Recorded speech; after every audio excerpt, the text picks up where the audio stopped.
Hola, me es un gusto saludarles y darles la más cordial bienvenida al canal de la Iglesia Primitiva, donde hoy compartiremos el tema: los valdenses. Los valdenses fueron el movimiento del reino más significativo de la Edad Media. Este movimiento comenzó aproximadamente en el año 1170 en la bulliciosa ciudad medieval de Lyon, Francia. Allí vivía un rico comerciante llamado Waldesius, también conocido como Pedro Baldo. Él disfrutaba de su riqueza y le encantaba poder moverse dentro de los círculos de poder de su ciudad. Waldesius era un buen católico, asistía a misa todas las semanas. Pero un día después de misa, Waldesius se encontró con un trovador que cantaba una balada acerca de un cristiano del siglo IV llamado Alexis. Alexis había sido un pagano rico y mimado, hijo de un senador romano rico. Sin embargo, el día en que Alexis iba a casarse, Cristo irrumpió repentinamente en su vida. Conmovido hasta lo más profundo a causa de su conversión, Alexis lo dejó todo: su familia, sus riquezas y hasta su prometida. Tras llevarse apenas la ropa que vestía, él viajó a través de Europa y Siria. Allí pasó la mayor parte de su vida orando y ayunando, sirviendo a otros y compartiendo el amor de Jesús. Él soportó la pobreza y grandes sufrimientos por causa de Cristo. Años más tarde, con una salud muy pobre y su cuerpo desfigurado, Alexis regresó a Roma. Sin embargo, la familia y los amigos de Alexis no lo reconocieron, ya que él les parecía simplemente un mendigo mugriento. De manera que Alexis decidió mantener en secreto su identidad. Él aceptó un empleo doméstico de su padre, quien no lo reconoció, y vivió en un cuarto pequeño debajo de la escalera de la casa de su familia. Así vivió durante 17 años, tratando de servir a otros en el Espíritu de Cristo. Cuando Alexis murió, su familia encontró su diario entre sus pocas posesiones, y entonces se dieron cuenta de quién era él realmente. Waldesius se sintió muy conmovido por esta historia, la cual provocó en su interior una crisis espiritual. Sintiendo su conciencia perturbada, Waldesius acudió a un sacerdote del lugar en busca de consejo. Allí se desahogó, y el sacerdote lo escuchó atentamente. Luego de varias horas de un sincero intercambio de opiniones, el sacerdote tomó su Biblia y le leyó a Waldesius el capítulo 19 de Mateo acerca del joven rico. Si quieres ser perfecto, anda, vende lo que tienes, y dalo a los pobres, y tendrás tesoro en el cielo, y ven y sígueme. Mateo 19:21. Aquellas palabras resonaban en los oídos de Waldesius mientras se dirigía a su casa. Su riqueza dejó de ser una fuente de felicidad para él. De hecho, parecía como una cadena muy pesada alrededor de su cuello. En un momento de gozo y alegría espiritual, Waldesius decidió de pronto liberarse de las pesadas cadenas de la riqueza. Ahora sería un discípulo de Cristo. Disfrutaría los deleites del tesoro celestial. Primeramente, Waldesius usó una parte de sus riquezas para patrocinar la traducción de algunas partes del Nuevo Testamento a la lengua vernácula que se hablaba en Lyon. Luego, armado de las Escrituras, les dio todos sus bienes restantes a los necesitados. Ciudadanos y amigos, le decía Waldesius a la gente de Lyon mientras les daba sus bienes: yo no estoy loco, como ustedes pudieran creer.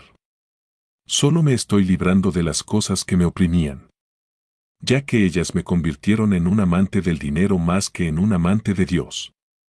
Esto que ahora estoy haciendo lo hago por mí y por ustedes, por mí, para que si alguna vez vuelvo a poseer algo, ustedes me llamen tonto, por ustedes, a fin de que ustedes también sean guiados a depositar su esperanza en Dios y no en las riquezas. Waldesius recorrió toda la ciudad de Lyon, predicando a todos el evangelio sencillo del reino. Su honestidad y su ejemplo de fe tocaron muchas vidas. Pronto un grupo pequeño de creyentes con la misma visión se congregó con él. Ellos se llamaron a sí mismos los pobres en espíritu. Su deseo fue tomar cada aspecto de las enseñanzas de Jesús de forma literal y con seriedad. Ellos decidieron probar el gozo del discipulado verdadero y absoluto. El reino de Dios había llegado a Lyon y estaba trastornando la ciudad. Waldesius y sus discípulos no tuvieron ningún deseo o visión de fundar una nueva iglesia. De hecho, ellos no tuvieron ningún deseo de ni siquiera retar o atacar a la Iglesia Católica. Ellos simplemente quisieron vivir un cristianismo auténtico dentro del redil de la Iglesia Católica y compartir su gozo con otros. Ellos no enseñaron ninguna doctrina nueva, sino que sencillamente predicaron el mismo mensaje que Jesús había predicado. Si bien algunas personas ricas y algunos intelectuales se unieron a los pobres en espíritu, sus miembros provenían mayormente de entre los pobres. Los pobres en espíritu fácilmente habrían podido convertirse en una sociedad espiritual dentro de la Iglesia Católica si no hubiera sido por un par de sus convicciones. En primer lugar, ellos no solicitaron el permiso de la Iglesia para hacer lo que estaban haciendo. En segundo lugar, ellos no tenían intención alguna de permanecer en el aislamiento monástico. Su deseo era seguir siendo ciudadanos de León, llevando su mensaje a las iglesias, a las plazas públicas y a los mercados. Uno de los primeros discípulos de Waldesius escribió: "La decisión que hemos tomado es la siguiente: mantener hasta la muerte la fe en Dios y en los sacramentos de la Iglesia. Hemos decidido predicar con toda libertad, conforme a la gracia que hemos recibido de parte de Dios. Esto no lo dejaremos de hacer bajo ningún concepto. Restarle importancia a las doctrinas de la Iglesia o retar su autoridad no se les ocurrió a los pobres en espíritu. De hecho, ellos más bien alentaban a sus oyentes a que asistieran a la Iglesia más fielmente. ¿Cómo podía oponerse la Iglesia a lo que ellos estaban haciendo? Sin embargo, poco después, Waldesius y los pobres en espíritu se dieron cuenta de su ingenuidad espiritual. La Iglesia Católica no reparó en el estilo de vida de los pobres en espíritu. La Iglesia consideró que ellos simplemente estaban siguiendo el camino de los perfectos. Era algo bueno, pero no necesario. Y la Iglesia tampoco reparó en sus doctrinas, porque apenas si las tenían. Sin embargo, el arzobispo no estaba tranquilo con el hecho de que los pobres en espíritu, quienes no tenían preparación en ninguna universidad y no habían sido ordenados por la Iglesia, estuvieran predicando en las calles. Desde la época de Constantino, la Iglesia había tratado de mantener el monopolio de las predicaciones. Como vimos anteriormente, una de las características del híbrido fue su creencia de que solo las personas autorizadas por la Iglesia institucional podían predicar el Evangelio con toda seguridad. De manera que el arzobispo le ordenó a Waldesius que se presentara ante él y luego les exigió a él y a los pobres en espíritu que dejaran de predicar. Reprimiendo severamente a Waldesius, el arzobispo le dijo que la predicación era cuestión únicamente del clero. Ahora estaban en juego la vida espiritual de miles de personas. Waldesius pudo haber jugado el papel de un buen católico y haber dicho: "Sí, vuestra santidad, lo que usted mande". Él y los pobres en espíritu pudieron haber continuado viviendo el estilo de vida del reino bajo la autoridad de la Iglesia, y sin duda ellos hubieran continuado atrayendo a nuevos discípulos. Sin embargo, Waldesius no estuvo de acuerdo en dejar de predicar. En su lugar, para la conmoción total del arzobispo, Waldesius lo miró fijamente a los ojos y sin temor le dijo: "Por el contrario, predicar pertenece a todos los que eligen vivir verdaderamente como los apóstoles de Jesús". No hace falta decir que Waldesius había provocado la ira del arzobispo y se había colocado a sí mismo en una posición muy peligrosa. Pero él todavía tenía una confianza ingenua en la Iglesia Católica. En aquel tiempo estaba por celebrarse el tercer concilio de Letrán en Roma. De modo que Waldesius y algunos de los pobres en espíritu viajaron a Roma para presentarle su caso al Papa en persona. El Papa los recibió cordialmente y les expresó su aprobación por su traducción de la Escritura. Al Papa incluso le gustó su visión. Sin embargo, les dijo que cualquier decisión sobre las predicaciones debería ser tomada por el obispo de su lugar. Uno de los delegados en el concilio, llamado Walter Map, decidió que él averiguaría cuán capacitados estaban estos pobres en espíritu como para predicar a los demás. Map, quien era un monje altanero procedente de Inglaterra, llamó a los pobres en espíritu para que se presentaran ante él y ante un grupo de otros delegados. Entonces les preguntó: "Díganme, ¿creen ustedes en Dios el Padre?". "Sí", respondieron los pobres en espíritu. ¿Y en el Hijo? Sí. ¿Y en el Espíritu Santo? Sí. ¿Y en la Madre de Cristo? Sí. Al escuchar esta última respuesta, los delegados del concilio soltaron las carcajadas. Waldezius y los otros quedaron desconcertados pues no sabían que habían dicho mal. Ante un coro de burla, los pobres en espíritu fueron despedidos del concilio. El monje Walter Map reportó. Esta última respuesta provocó carcajadas de burla y ellos se retiraron, confundidos. Y con razón, porque ellos no tenían a nadie que los guiara. Y aún así estas mismas personas esperan guiar a otros. ¿Qué habían hecho ellos incorrectamente? Cientos de años atrás, el concilio de Efeso le había dado a María el título de Madre de Dios.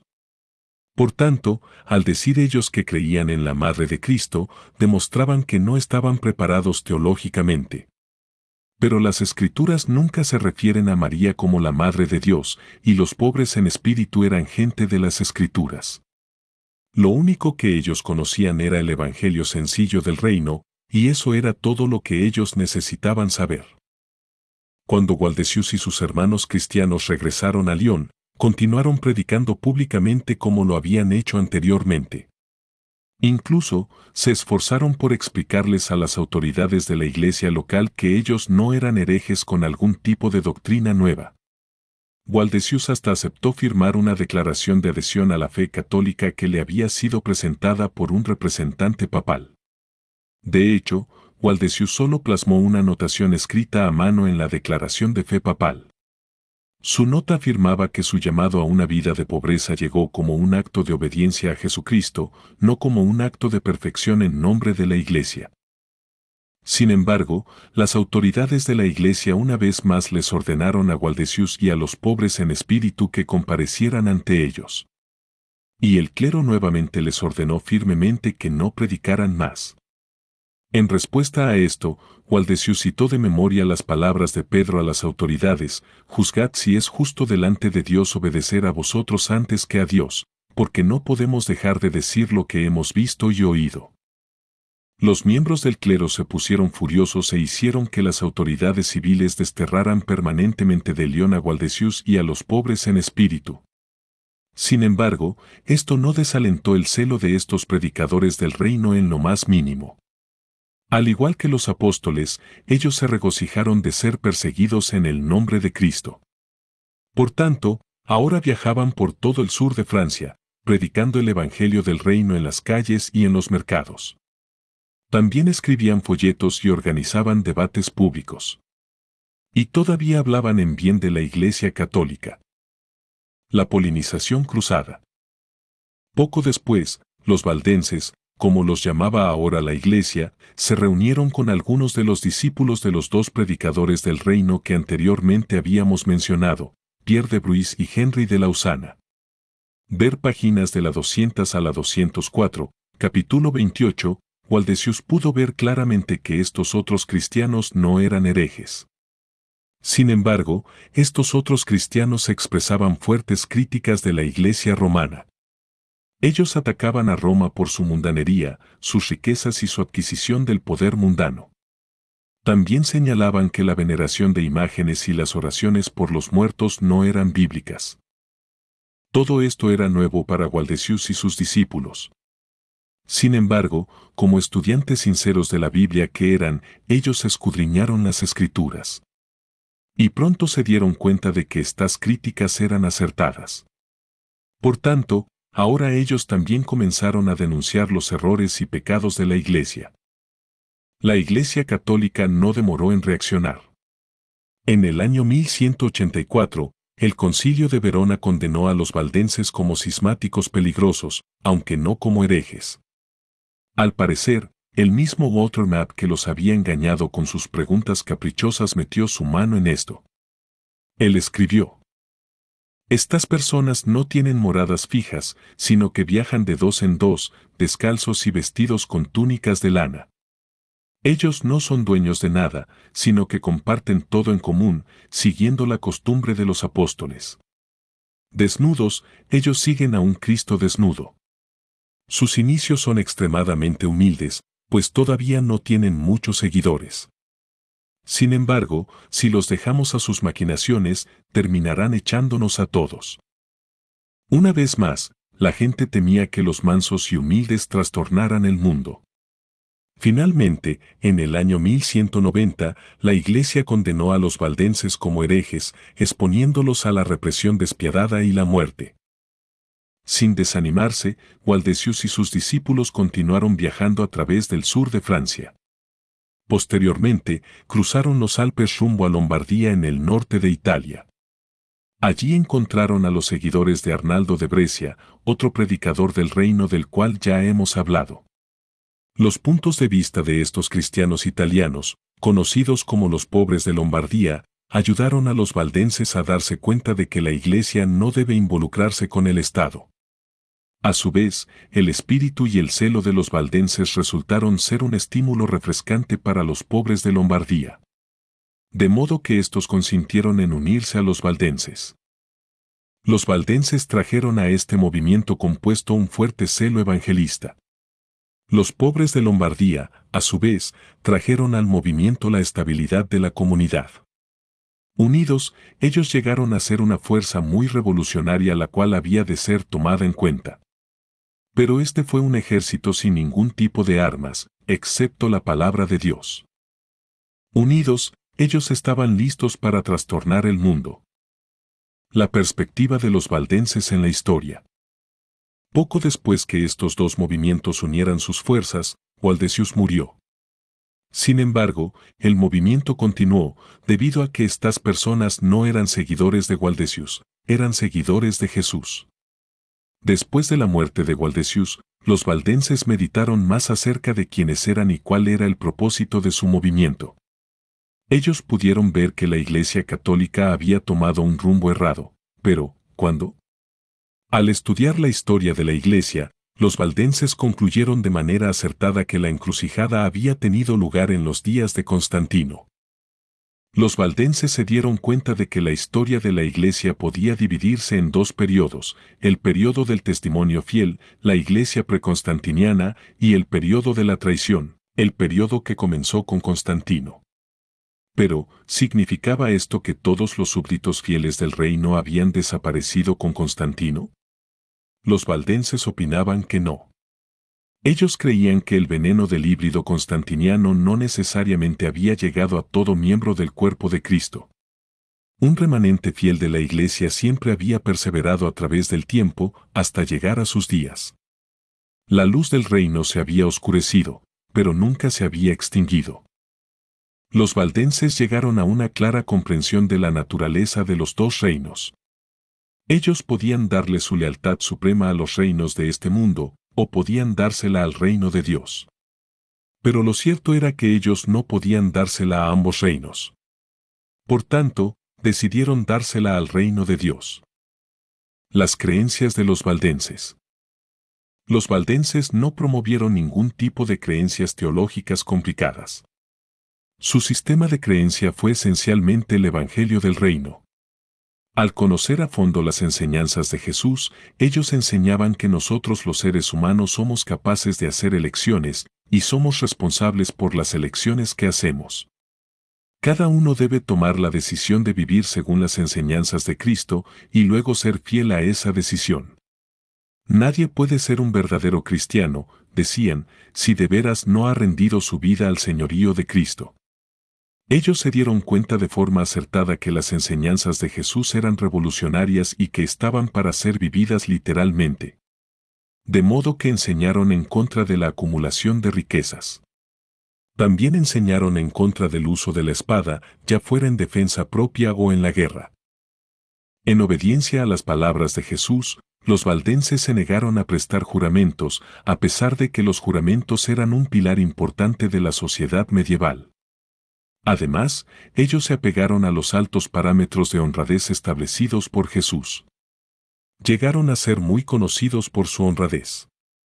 Tanto así que un pobre hombre católico, quien erróneamente había sido acusado de ser valdense, les dijo a sus inquisidores, «No soy quien ustedes creen que soy. Yo miento. Soy un buen católico». Un folleto valdense decía lo siguiente acerca del verdadero cristianismo. Muchos son los falsos cristianos, cegados por el error, que persiguen y aborrecen a los que son buenos y dejan vivir tranquilamente a los que son falsos engañadores. Pero por esto podemos saber que ellos no son buenos pastores, ya que ellos no aman a las ovejas, sino solo la lana. Las Escrituras dicen, y sabemos que es verdad, que si alguien es bueno y ama a Jesucristo, esa persona no maldecirá, ni jurará, ni mentirá, ni tampoco cometerá adulterio, ni matará, ni robará, ni se vengará del enemigo. Me atrevo a decir, y es muy cierto, que ninguno de los papas desde Silvestre en adelante, ni los cardenales, ni los obispos, ni los abades y así por el estilo, tienen el poder para absolver o perdonarle a ninguna criatura ni siquiera un solo pecado mortal. Dios es el único que perdona, y ningún otro. Esto es lo que los pastores deben hacer, predicarle a las personas y orar con ellas, y alimentarlas con la enseñanza que viene de lo alto. Los valdenses fueron estudiantes apasionados de la Biblia, y con el tiempo eliminaron prácticamente todos los aspectos de la fe católica que no se encontraban en el Nuevo Testamento. Aunque ellos habían comenzado como buenos católicos, al final enseñaron en contra de las prácticas y doctrinas no bíblicas tales como el purgatorio, las misas por los muertos, las intercesiones de María y los santos, la veneración y adoración de imágenes y cruces, y el supuesto poder sacerdotal de los curas. Predicad la palabra de Dios. Aunque los evangelistas valdenses eran perseguidos por las autoridades papales y sabían que les esperaba la tortura y la muerte si los atrapaban, siempre llevaron su sencillo mensaje del reino a todas partes de Europa. Jesús les había prohibido a sus seguidores que llamaran a cualquiera por el título de padre. Por tanto, los valdenses simplemente llamaban a sus predicadores ambulantes por el nombre de Barba, que significaba tío. Sus barbas solían viajar por toda Europa de dos en dos. Por lo general, un joven se juntaba con un barba mayor para aprender de primera mano el discipulado mientras viajaban juntos. A menudo los barbas valdenses se hacían pasar por comerciantes ambulantes para escapar de las autoridades de la iglesia. La cruzada contra los valdenses.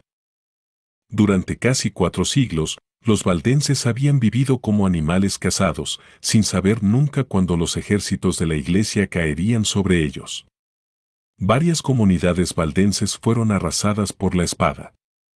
Uno de sus últimos baluartes estuvo ubicado en el valle del Piedmont, junto a los Alpes a lo largo de la frontera entre Francia e Italia.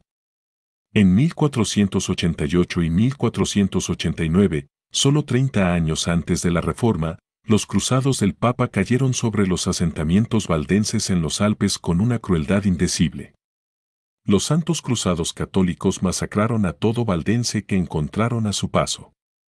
Destriparon a los padres y luego lanzaron las cabezas de sus hijos contra las rocas. Ellos hicieron desfilar a los padres hacia su muerte con las cabezas de sus hijos colgadas de sus cuellos. El historiador de la Iglesia J. Aguaili escribió: estas crueldades forman una escena que es única y sin precedente en la historia de los países civilizados. Ha habido tragedias en las cuales se ha derramado más sangre y en las cuales más vidas han sido sacrificadas, pero no ha habido ninguna en la que los actores estuvieran tan completamente deshumanizados y las formas de sufrimiento fueran tan monstruosamente repugnantes y tan absolutamente crueles. En este aspecto las masacres de Piedmont no tienen paralelo.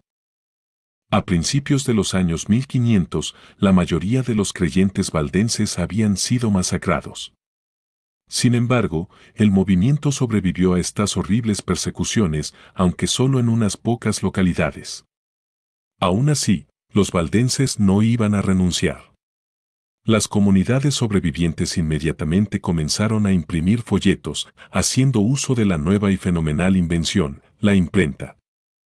Extraído del libro El reino que trastornó el mundo, capítulo 29. De David Bercot. Que la paz y la gracia del Señor Jesucristo esté con ustedes.